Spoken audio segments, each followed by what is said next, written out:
All right, everybody, it's 6:05. We're going to go ahead and get started. My name is Chastity Mays. I really appreciate everybody coming tonight. I will be facilitating the first portion of this meeting.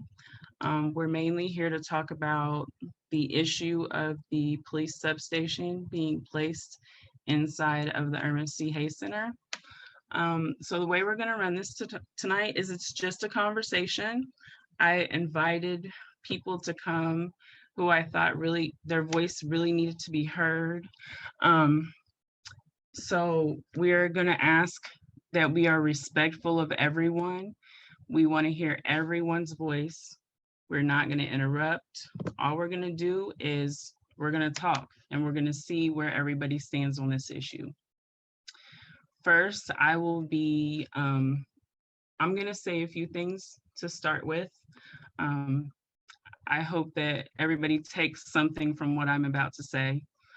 And then what I'll do is there's a few people who I want to call on because I actually invited them to come and be here. After I call on those few people, then I'm going to open up the floor and I'm going to allow everybody to be heard. So if you want to say something, you are definitely welcome and I encourage it. That's what we're here for. We're actually here. You can be pro police substation. You can be opposed to the police substation.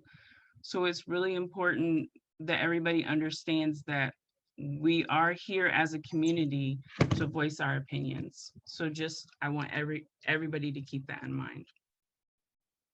So I'm going to start with a little something that I wrote. This is my opinion. I think everybody here knows that I am opposed to the police substation. And what I'm about to say is really the reason why. So I'm going to go ahead and get started. So the United States has the highest incarceration rate in the world. This actually indicates overuse. And I think we all here know that it impacts individuals who are poor, uneducated, and it also impacts racial and ethnic minorities the most. If we are honest about this, the disparity starts in school, where Black children are punished at higher rates. So I'm using statistics from Carbondale Community High School, and in the year 2019-2020, Black students were 61% of detentions, where white students were 26% of detentions. When this number becomes alarming is when you realize that Black students are only 28.7% of the school population, and white students are 52.6% of the population. This is a clear disparity that cannot be denied, and actually admitted by Carbondale Community High School. They said this is a glaring disparity that they need to work on. So I'm also going to read to you some numbers from Jackson County inmates. And these numbers are from 2010. So the inmates are the breakdown. 47.6% of the inmates are Black and 51% are white. Less than 1% are Hispanic. This number becomes alarming when you consider that only 14% of our county is Black, but we are 47.6% of Jackson County inmates. So these numbers do not even include probation or parole numbers. These numbers clearly indicate a disparity. It represents the state of Illinois incarceration rates across the board. It has been said that we have a race problem in society that is reflected by policing. I'm a Black woman in America, and I'm married and I have a son. My son and husband have never been involved with the prison system, and they hold no record for anything at all. Actually, my son doesn't even drive, so he has never even had a speeding ticket. but he has been harassed by Carbondale Police Department for years. Since he was about 13, walking around in our neighborhood, the police would stop him, and when they stop him, they ask him for his ID. There's no reason whatsoever for them to stop him for simply walking down the street in his neighborhood, day or night, you guys. There's no explanation. My husband has been stopped so many times riding his bike, we have lost count. And when he's stopped, his book bag is searched. No reason. No reason for this. My family's not hard to spot. So if we were out here doing dirt, you guys would have known it a long time ago. My stories are personal, and thank God nothing terrible has happened to my husband or my son during the process of their interactions with the Carbondale Police Department. My stories are not rare for Black people in this country, and even in Carbondale. I think we all have to realize that this is not something that we talk about in Carbondale, but it happens, and my story definitely highlights that. So I did a quick survey today. I actually did this today when I woke up this morning of about 20 to 30 white men that I know. And in Carbondale in particular, they have never been stopped by the police, never been asked for that ID, and never had their book bag searched while living in Carbondale. Many of these people have lived in Carbondale over 10 years. Many have lived in Carbondale over 20 years. So what's the difference between them and my husband and my son? I mean, I think the difference is very clear. My husband and my son are Black, and the men that I surveyed today are white. That's the difference. So in saying all of this, I cannot understand why anyone would believe that a police substation is needed inside of the Eurma C. Hayes Center. What this substation will bring to this community is more of what my son and my husband, and I am sure some of your children, spouses, cousins, uncles, fathers, brothers have experienced from the Carbondale Police Department. More stops, more searches, more suspicion, and more arrests. I really think that we should rethink this move and come together as a community to bring more services to the Eurma C. Hayes Center, like the daycare that used to be there, the healthcare clinic, the literacy programs. We could bring a food pantry, a community kitchen. There are so many things that could be done. I just don't think that a police substation is needed.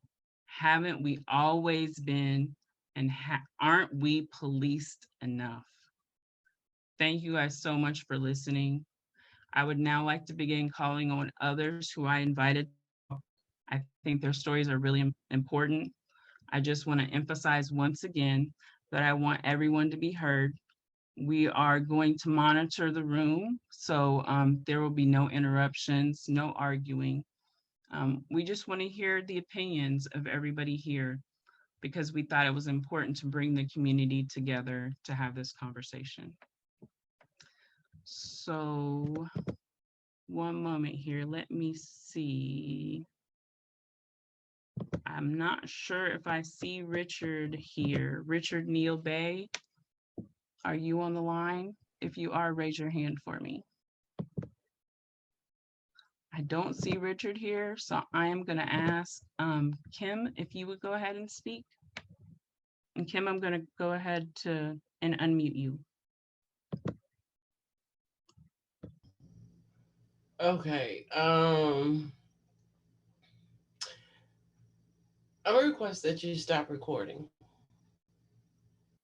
I'm kind of shook up just listening to my sister Kim share that, me being right here, not hearing that, or being a part to even hold my sister and be with my sister as she's been going. But this is what I see us coming together, and there's no need for inside of the Eurma C. Hayes Center, us worrying about our children sitting here feeling like they're in prison. I can't get past that because I grew up here. You see? And now hearing this, it's really got me, it's like a slap in the face. I mean, me and Nick been on the phone all day today, back and forth. He's been on the phone with my mom. She's been on the phone with my brother. And there's no reason I can ever see. I'm going to share this with you. I had a little boy say this to me. Eventually, the northeast side of Carbondale is going to be like a compound of its own. And the only people be over here is the poor people or the black people. Our children are thinking like that, thinking about this police situation. I can't see how, why, for what reason we need Carbondale Police Department inside where our children are at. I can't. We got great people in this community. Merlin, Miss Merlin on here is like a mother to me. I'm a grown man, but she can still tell me, sit your butt down. And guess who's gonna listen? I'm gonna listen. Why do we need Carbondale Police Department inside with our children so they can get treated like I did? Again, I shared with the brothers and sisters on the last call. I can remember being in the 8th grade and Officer Temple telling me that me and all my friends gonna be arrested and in prison. Do we need our children to experience this? What is it that Carbondale Police is doing or we believe they will do that we can't do as a community? We gotta wake up. We gotta quit playing games. Because like she said, people are leaving here. Our youth, mass numbers, Murfreesboro, Marion, Carbondale, Southern Illinois. It's called prison concentration camps for our youth. Everywhere you go, you got a prison not too far away from it. Menard, Centralia, Ina. Is that the university for our children? Is that the military for our children? And I'll be quiet. Thank you. Richard, thank you so much. I really appreciate you speaking. It's really important to me that we hear your voice. I also asked William, I don't know how to say your last name, I'm sorry. Coin. I tried. I'm gonna go ahead and unmute you.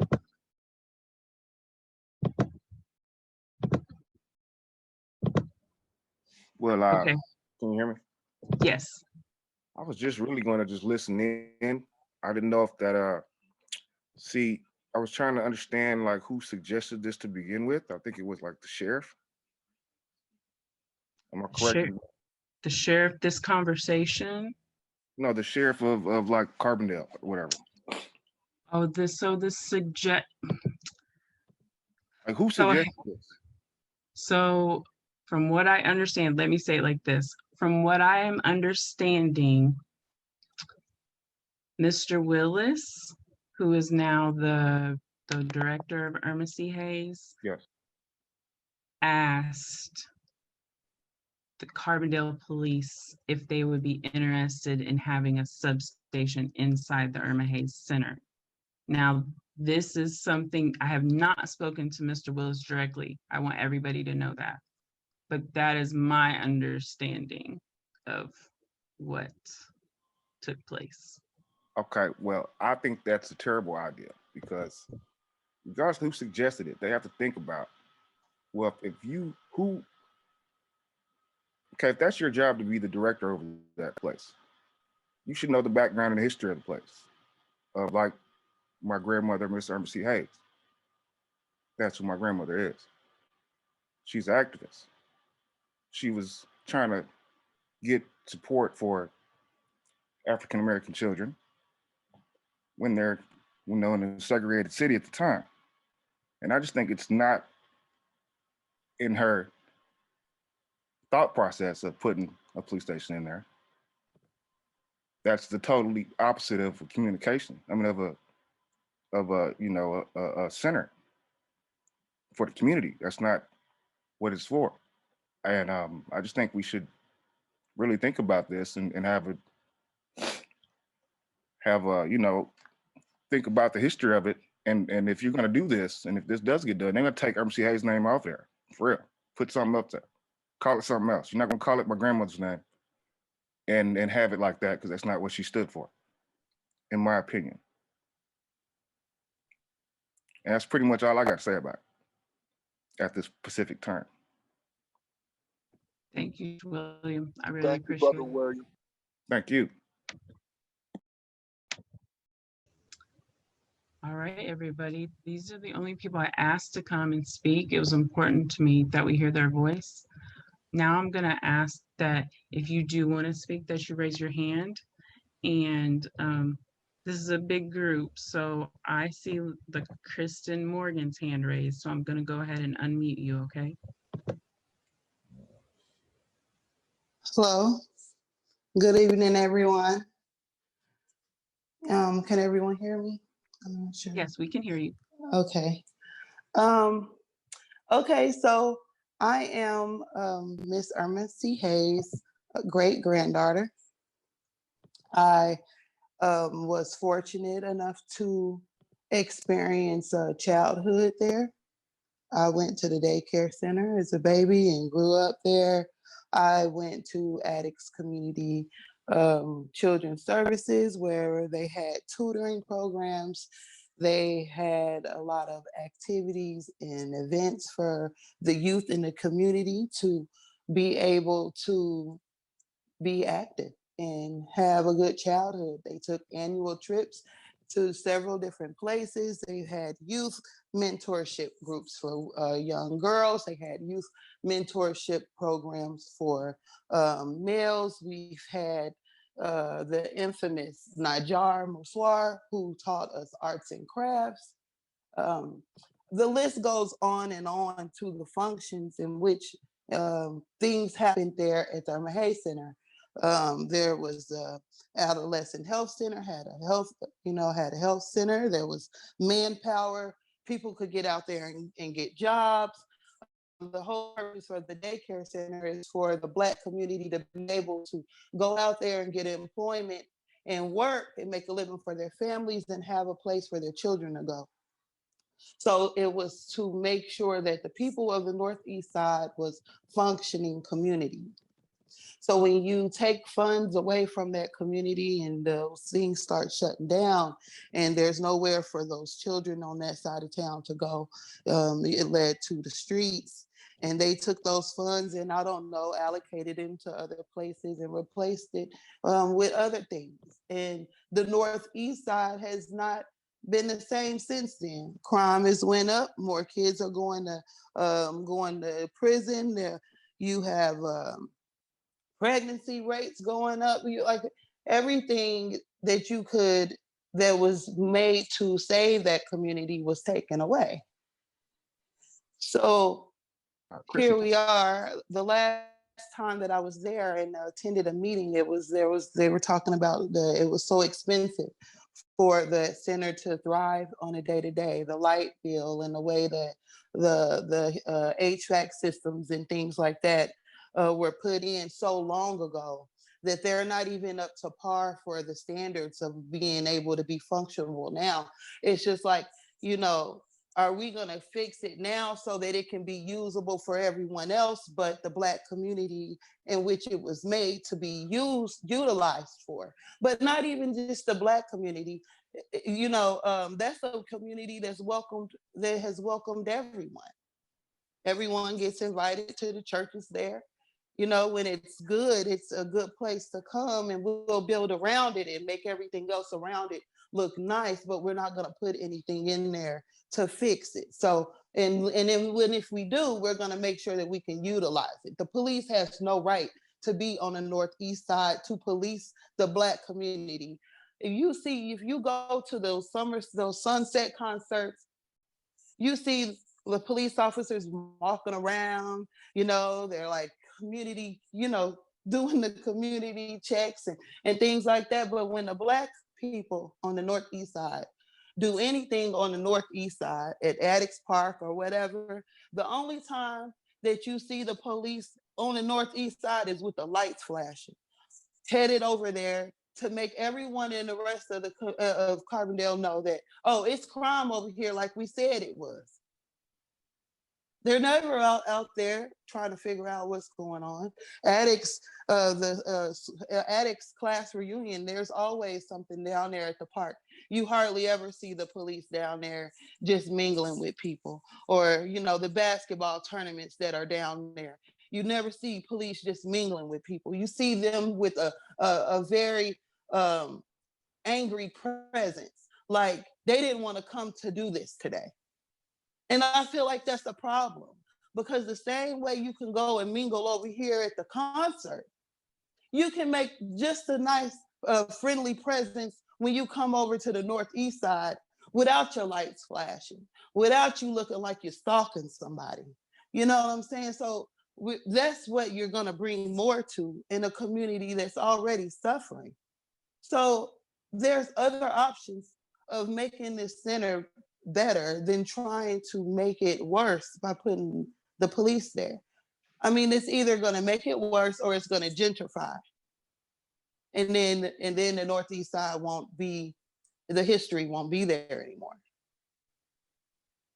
So, I mean, that's how I feel. Of course, I'm against it. I've said my piece, I believe, on this matter. I just feel like the way it was utilized in the past, there's still a need for it to be utilized the same way. And those other options need to be looked at, because the police station on the Northeast side is horrible. It's horrible idea, and it's a slap in the face to all those taxpayers over there, because those people over there own their houses. You know, there's people over there, there's generations of people that live there. I know Mr. Bay, I know his parents, he knows my grandparents, he knows my family, we know each other. It's a community.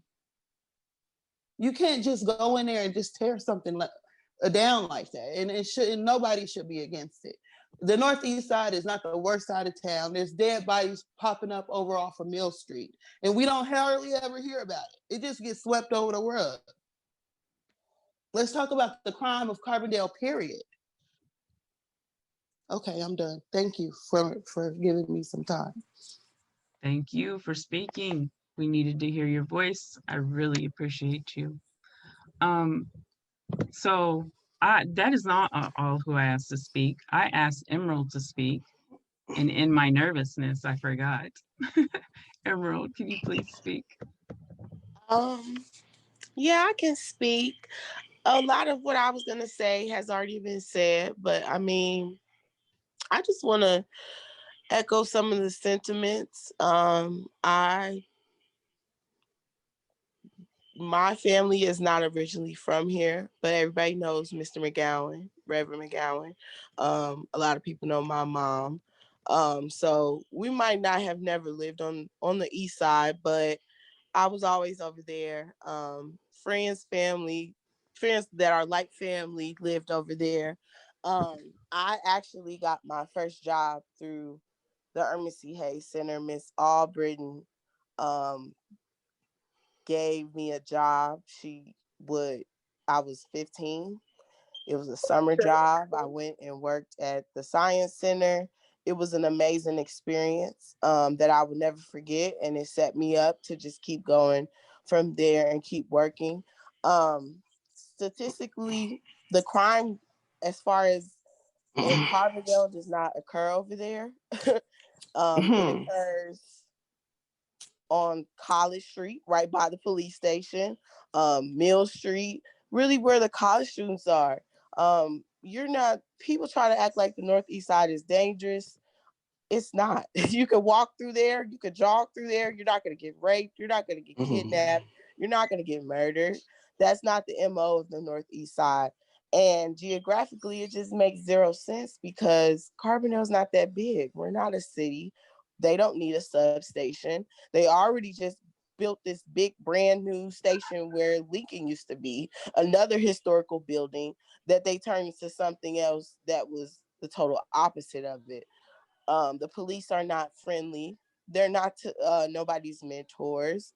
Um, they used to harass me, pull me over all the time, because of who my child's father is and who they thought was in the car. And I've had terrible experiences with the police, and I'm a very outspoken woman, and I it's to the point where now I just be as nice as possible so I can go on about my day, because they harassed me to the point where I thought something was going to happen to me. So it's a deep seated, rooted mistrust between the Black community and the police, and they cannot continue to ignore it. They can't try to act like because they switch out who is the head of it, that it's going to make it better.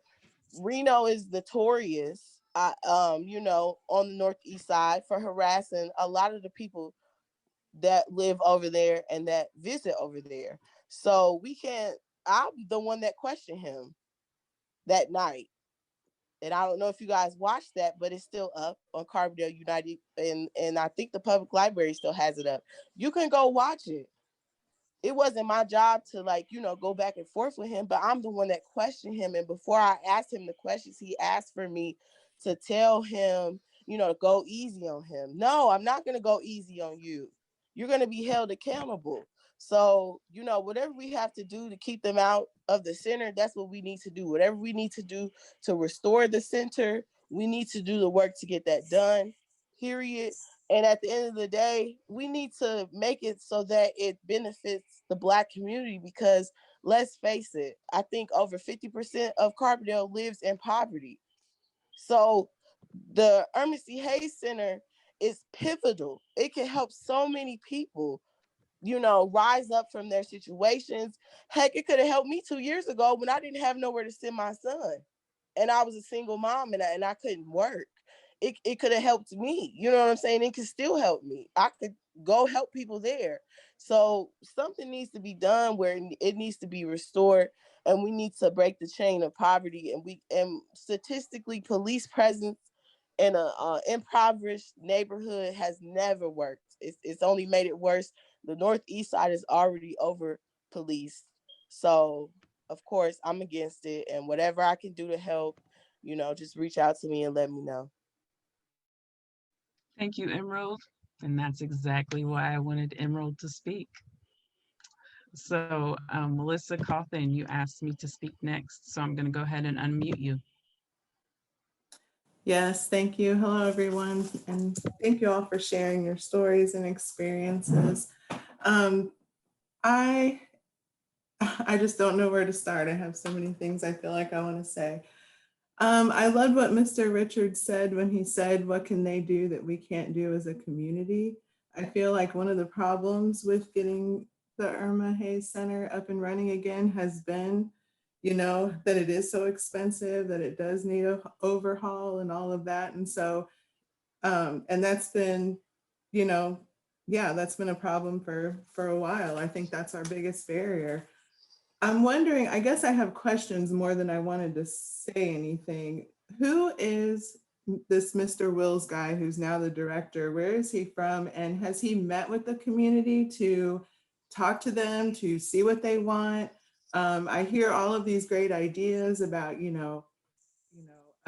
food pantries and job centers. And, it's been, if anybody who knows me knows that it's been my dream to work out of the Eurma Hayes Center one day and be able to be a part of, what it used to be, to restore it. And I just think that this Mr. Wills guy needs to hear, the experiences, and needs to hear, because if this is just an outside person coming in, basically causing more destruction, asking the police before he asks the community what they want, that's not okay. And I think we need to start there with whoever this guy is. So maybe someone can answer my questions. I'll quit rambling. Is he from here, and has he met with the community, I guess is my I think he is from here. I I want to say he went to Attic School when it was open, um, and he moved away, and now he's back um, to take over the building. So there was a article in the Southern that had quite a lot of detail about him and who he was, so forth. But I don't know him. He hadn't been here um, for a while, in some years anyway. Okay, so I'm assuming he hasn't met with the community. I So don't there, think formally. so there was the one meeting that he called. I was at that meeting. Um, and we were in the parking lot of the Irma Hayes Center, and he just described what he wanted to do with the meeting. Um, Basically, he said that, I mean, you know, really the things that we've heard before, he wants to revitalize the Irma Hayes Center, and that he would like, you know, to put the programming back inside of the Irma Hayes Center. Um, and that's really all I remember about the meeting. I can't give you specifics on Mr. Willis.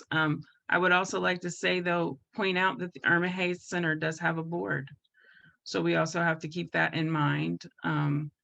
It would be great. I think it would be great if we could meet with Mr. Willis and have a conversation along with the board. So Mr. Willis and the board. Now that's my personal opinion. I think that would be great. I think that would be great. Please let me know if that gets set up. Thank you, everyone. You're welcome. All right, next we are going to have Matt Wilson speak.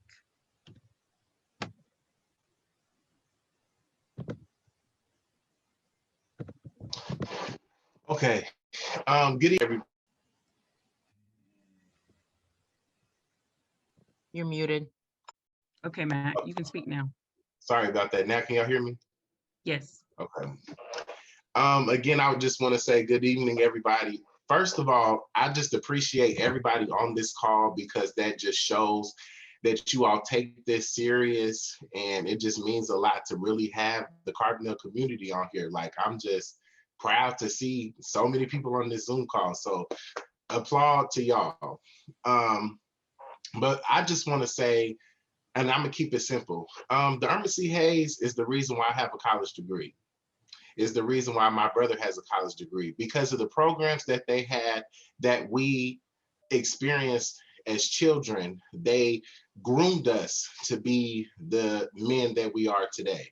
And so bottom line, the Eurma Hayes is a community center. So we as the community need to have a say with what goes on in that center. We need to be the ones to run it because it is for us. It was for us by us. So as the grandchildren and great grandchildren on this call, I'm so thankful for your grandmother because of her is the reason why I am who I am today, for real. So period, point blank. And we need to keep that going for the youth. If we want to revitalize the Eurma Hayes Center, bring back everything that we had. I've had so many experiences at the Eurma Hayes, from the I Can Read program, volunteering, helping reading to the children, to having a community center where we had parties our age. You know, the Black youth doesn't have anywhere to go because people just feel that we're very sporadic and out of control, and every time we want to do something, they shut it down. You know, the Eurma Hayes was our safe haven place for us to have. And now I feel like it's blatantly disrespectful that you want to come in here and change it thinking you're help, but you don't even ask us what we want to do with it. When if you didn't even go to the Eurma Hayes, how can you speak on the Eurma Hayes?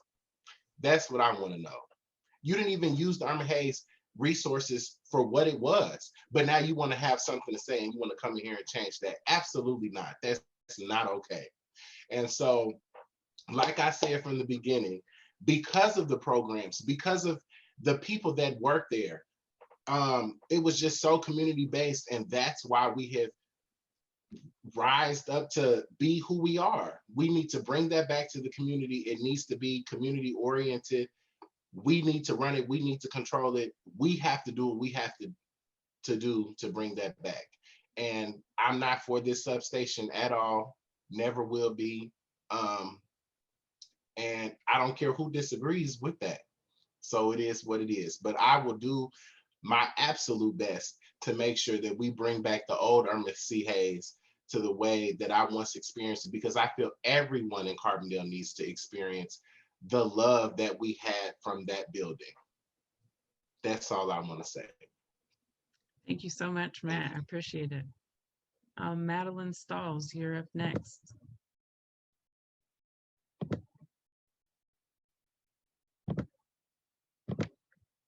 You're still muted.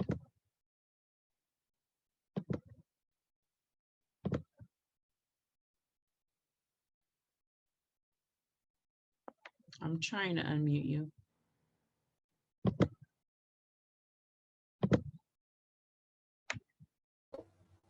Okay, we can hear you now. Okay, great. Thanks a lot. I appreciate it. And I just want to say to everyone who I've heard, I joined late, but it's fantastic, very encouraging. I'm so encouraged to see the young people rising up, because just like that new title that's out by Les Payne, the dead are rising. And it's going to take more people to rise to stop this movement of putting a police station in the Eurma Hayes Center. My child went to the Eurma Hayes Center until he got too old to go there. Mrs. Haynes told him, okay, you got to leave now because you're almost 12 years old. It wasn't so much for the child care experience, but because that gave him a place to go for 2 hours till one of his parents got off from work. And Mrs. Haynes knew she could keep him in line, whether he was in daycare or not, just like Mr. Neal said. A few questions that I just think I would add to some of what has already been said. If a police station is so important in Carbondale, why not seek another place to put it? As one speaker said, a lot of the crime that's happening is not happening in the Northeast, but the Northeast activity gets a lot of publicity. But Ryan Livingston, who was a young white male from Carterville's murder has never been solved. He didn't die in the Northeast. And some other people who were murdered did not die in the Northeast. As somebody else said, College Street around the university is a big problem for criminal activity. Moreover, if there is criminal activity in any neighborhood, what can we do about it by putting a police substation in the Eurma Hayes Center? Right now, the National Guard is looking for places to come and have sites for immunizations around this community as well as other communities. Now, why not the Eurma Hayes Center be considered for such an activity as that? And in these times where there's so many things being needed from social service agencies, has the board and the director of the Eurma Hayes Center thought about contacting directors of places like Centerstone, DCFS, these substance abuse places, a lot of the agencies who are needing better ways to intersect with people services?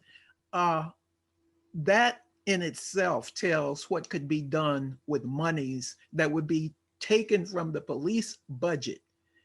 Sure, we want safety and security. I'm a senior citizen, but I wish someone would bother me because I try to beat them to death. That was just a joke, of course. But I'm just saying, of course we want security, but we want people to have the best understanding of how to live and get along. And we can do that as well and have security as well as doing that. If the city can figure out how to build a big church building right next to City Hall where nothing isn't happening in it since they bought it, or buy all these properties that belong to private real estate companies and leave them for green space for somebody else to buy from the city later, we can't figure out how to get the money into the Eurma Hayes Center, not only to restore it, but to transform it for this century. There's some new things that can be done. And there's some minds here on this call and the work for the city of Carbondale, SIU, people running for city council. They can do that, and we could do it together. People my age and older, and people your age, and some even younger. Thank you. I could say a few more things, but I don't want to take up too much time. And you all take care, be strong, eat well, get plenty of sleep, drink plenty of water, wear your mask, because your job is giant. And thanks very much. Thank you so much, Dr. Shawls. I think I speak for you. everyone here when I say that we really look up to you. And for me, for you to be on this call and be supportive is so very important. So Yes, thank you honors, so much. honors. Thank you so much. Anything I can do. I'm going to another meeting, so I'm going to leave now. Thank you all. Love you. Thank you. Up next, I have Rodney M. Okay, this is, hello, can you hear me? Yes, you speak up just a little bit, please. Okay, I got a couple questions myself, and I kind of know how I was there when the city turned Eurma Hayes over. I was at the meeting when Corrine McDaniels was on the board, the city council, and Stephen Haynes was on the board. I mean, on the city council. And I remember when they turned Eurma Hayes over, I was an alcoholic at the time, and I was drunk, and I went up before him and asked him not to forsake the Eurma Hayes. But I watched the decline as time went on. I watched the I Can Read program leave. I watched different programs leave. I want to know, why did Wheels come up with the idea of asking the police to come into the Eurma Hayes? Because the police didn't ask to come into the Eurma Hayes. It was his recommendation that the police come into the Eurma Hayes. I can't figure that out yet. Who did he speak to about this move? I mean, I'm a concerned citizen, and we have a committee in Carbondale, and I've heard nothing about this until the other day when I seen it listed, that when I got an email that they were trying to put a substation in the Eurma Hayes. Who came up with that? Anybody answer it? Rodney, I can only tell you what I know. I have not spoke to Mr. Willis directly.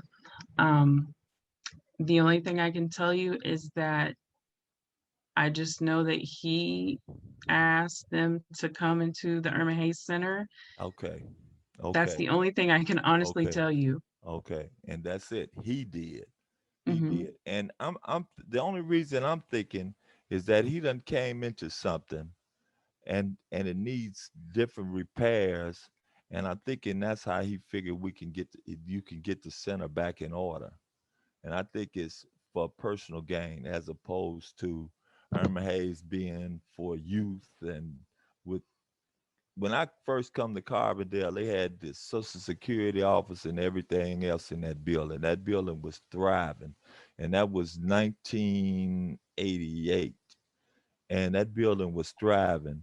And today it looks like a ghost town. And why instead of putting a boys and girl type club in there, would they want to put a substation, a police station in here? I just don't get it. I don't get it. And I don't know where he's got the information that the neighborhood wants that in Eurma Hayes. It just appears to me that he took that upon himself to say that we need a substation in Eurma Hayes. Where did Carlton go? Why did he surrender the Eurma Hayes to Wills? Wills came back from East St. Louis or somewhere. What? I don't know. I mean, those are some questions that probably need to be answered so we'll know where this thing is going to take us.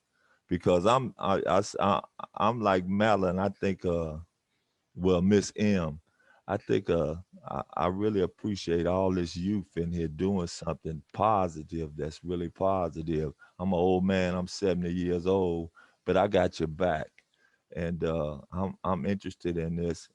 But one more thing I like to say, I, I kind of seen this coming. I kind of seen this coming when they got rid of the Irma Hayes, and when some people were in one of the city council meetings about a year or so ago before this pandemic, and they were talking about cameras on the northeast side. So I kind of seen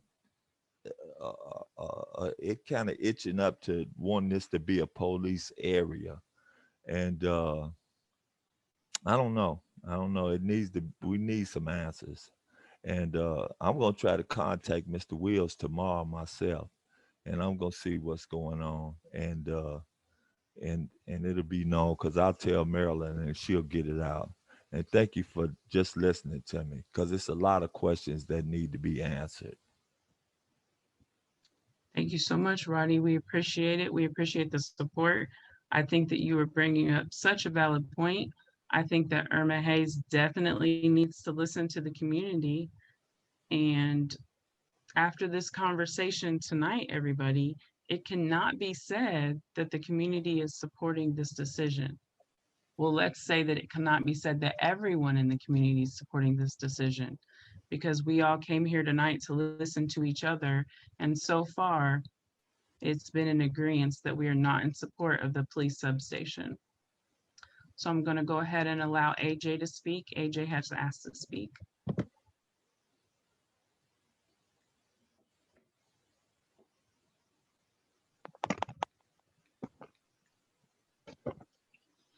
Hello, my name is AJ, and I'm with Sunrise here, the Sunrise chapter in Carbondale in Southern Illinois. And I've been here for about like 7 or 8 years now. I'm not from Carbondale, but I know like at several points in times in my life, like I was very much welcome in the Northeast side, and like, you know, I could go anywhere and feel safe. Like, you know, I would walk all across town on the Northeast side, and like I would never feel like I was in danger in the community. And, you know, I hear so many like reports of crime in other areas, like over in University Hall, my friends in RA, and like they literally have had people, just because it's like been moving week for the dorms, because they're starting up classes again, they've literally just been having people come in the buildings and check people's doors if they're unlocked. And like people have been getting robbed up and down the building, like, but there's like been no security to do anything around there and in that area. Like, you know, they haven't been doing anything about that, you know. So why is it that they find this sudden purpose to engage in putting a police substation in the Eurma C Hayes Center? You know, like, especially because I feel like we've had this conversation before of police is not what we need in the Black community. Like, you know, it's never been what we need in the Black community, especially given the history of this institution. I think everyone knows, like, as much generational trauma is in the Black community, we all know police have started out as slave catchers. The first police badge says runaway slave patrol. So we know the history of this institution. We know that this institution cannot possibly do anything beneficial for us. So I don't understand, after all these conversations and all this pushback against these initiatives, why this continues. You know, we have never gone asking for the police in that side of town. You know, it's never been beneficial. They haven't funded anything over there. They take money away and they'll put more money to incarcerate us into, like, you know, putting money into actually helping us into our actual welfare and our health, you know? So yeah, I think the police substation is horrible. You know, I don't need slave catchers on the Northeast side. I don't think anyone needs that. I don't think anyone needs to live with that stress. And I think that, quite frankly, after 400 years plus, we're like tired of living with that stress. You know, I think it's time for us to just say no and really mean it and show up like we mean it. So yeah, that's all I have to say on the matter.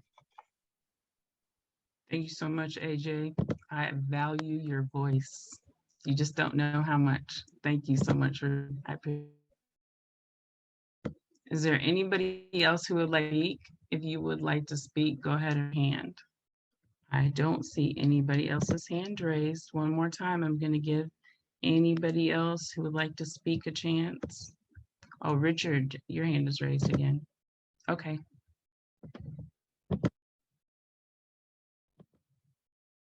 I tried to unmute you. Can you hear me? Yes, I can hear you Okay. now.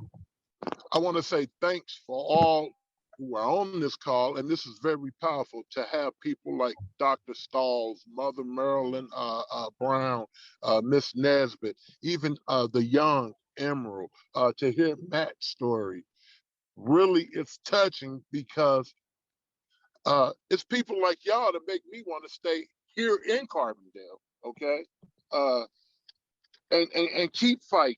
I don't know if I don't know, like Nick uh, came up with a community group, I think Carbondale Spring or someone, but Sister Valerie shared it with me. It was a couple months, almost like last year. But I want y'all to know, without Carbondale police, we police our community. And when I say we, there's brothers who are Muslim, you know, those who are, we ride, we walk, we jog, and if we see anything, we correct the wrong. And that's just one start. But things like meetings like this is where it's coming from, okay? And we need this because Mr. Wills isn't a bad guy, and I have spoken to him. He don't know Carbondale because he's from here, but he has not been here for many years, okay? His board, brother, you know, the board is some of the same people probably that's been around here. And some of them might think we need Carbondale police there, but they don't live or they don't do anything on this side of the town. So they probably don't know some of the activities like the community program that you guys were doing. And we were actually running around getting brothers and sisters to, you know, network, build, and be in that number. And there's a lot of different community events that's going on that some of them don't know about. So maybe, you know, the board would be a great idea to bring them up to speed. Hey, we don't need them for that. We got this going on, we got that going on, et cetera, et cetera. You know, and we all come to one collective thought and then move. But Mr. Wills, I have spoken with him. Mr. Jesse is a close friend to him, and Mr. Jesse put me in contact with him. And the brother and his family has not been here. So that's the number one problem. He don't know. He's just trying to make it safe. That's all I can say. Thanks.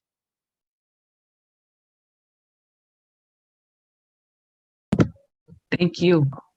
Mrs. Nesbitt wants to speak. Okay, we can hear you. Okay. Go ahead. I just want to say that it's been really good to hear everyone speak. And I just want to say that Mr. Wills came to Carbondale not knowing too much about what's going on. He knew that Eurma C Center was closed, and the first offer that he had, he accepted. But he didn't understand what the offer was. Sometimes things are too good to be true. That was one. So now that we have spoken tonight, and we'll speak with Mr. Wills, and let him, and he knows now that that is not the thing for having the Eurma C Center. I was there for many, many years, and we did not have police in the center. But we do know that in the past, all the positions were filled with people of service to the community. And mentioned a lot of things that can be in the center now. So it's going to take some grant writing people to really get out and write grants to fill this place again. Because COVID-19 is for real and alive, and it's cut off a lot of things that might be that we can't have. But let's think about inviting Mr. Wills to send us his agenda of where he wants to go. And we are, in the meantime, we will send him our agenda of where we think we can go. But together, we can build up a place that the community can grow off of. For the next generation, it's not for us. It's for the next generation to be pleased. Because the children do not need to walk in a place where they eye the police for the first thing they see or the second thing they see. They don't want us. We don't need that. It's nationwide what police are, what they're doing. They take an oath. They put the hand on that Bible. And we need to listen to what they swear to do before we put them in a place for children. So it was good tonight, and I really enjoyed it. And I was in the Eurma Center for many, many years before they decided to make it a business place instead of for social services. Now we're getting back to social services, so we need grant writers and working together to let the police department know we thank them, but they have the oath to protect the whole Carbondale, not just one section of the city, and we demand that. So God bless you, and I really think we're on the road to get a good committee tonight, a committee of about 5 people, the names to send to Mr. Wills to say that we are here to help. How can we come in? Because the board needs to be a part of knowing what has been done in the city and study the Model Cities program and go from there. So we need to go from here. The police in Eurma Center is over, and I'm sure he'll agree that it's over. So we don't need to worry about that anymore. We're now going to where we go from here is rebuild, and that's where we are. Thank you for listening to me. Thank you. Thank you, Mother. Thank you, Ms. Nesbitt. Love you. Definitely love her. Ms. Nesbitt, thank you so much for speaking. We definitely love you, and we appreciate everything that you did for the community. I think that we should allow Mrs. Nesbitt to be the last word. I think we all agree that we should listen to Mrs. Nesbitt's suggestion. We need to at least leave this meeting with a group of people, and I have contact with a lot of the people in this room. And we will come up with a committee, and we need to invite Mr. Wills to a conversation and let him know about this meeting and how we came together as a community and we all voiced our opinions. So I'm actually going to put my email address in the chat room right now. If anybody on this call wants to reach out to me, you can, about the next steps that we need to take for this conversation. And I can definitely get us all together and take our next steps. I really appreciate everybody for coming to the first part of this meeting tonight. It was a great conversation. I appreciate those who spoke. Your voice is definitely needed. For me to see the young people in this room is so great, because that's what is going to be needed to take things to the next level in Carbondale. We need your voice, and we need you to lead the way, definitely. So I do want to let you guys know that we're going to take a small break, and we are going to start back again at 7:30. I do think it's important that we listen to the second part of this meeting. Nick will be speaking the second part of this meeting. He has been researching the Carbondale police budget for about 2 years now. And in that research, you will find how Carbondale police, I remember Rodney mentioned how they stopped funding Eurma Hayes and they turned it over to, I'm not sure who, the board, I don't know the complete details. But after they did that, they then went and gave more money to the Carbondale Police Department. So I think it's important to hear this presentation, because there is a way that we as a community can come together and we can listen to what Nick has to say, and we can find a way that we can go to the city of Carbondale and let them know that we see what happened with that budget, and we can allow for some of those funds to go back into the Eurma C. Hayes Center to get it back up and flourishing. So we are going to take a break, everybody, and we will return back at 7:30. Thank you again for attending.